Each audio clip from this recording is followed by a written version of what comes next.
Хайде да си направим сладки картофи, пълнени с сирена. Първо картофите се измиват много добре. След това се надупчват с вилица и се слагат в плик за печене.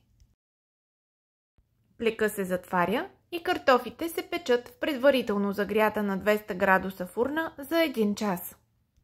Готовите картофи се оставят леко да се охладят, за да можем да работим с тях с ръце.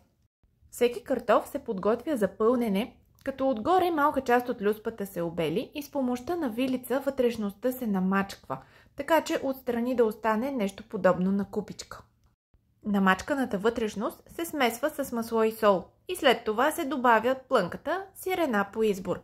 Аз тук съм използвала топено сирене и натрошено бяло саламурено сирене. Всичко се размесва във вътрешността на картофа. Най-отгоре се оформя така, че да има малка вдлъбнатина и се счупва едно яйце. Отгоре се поръсва с кашкавал или настъргана моцарела и картофа се връща във фурната да се запече за 15 минути. Добър апетит!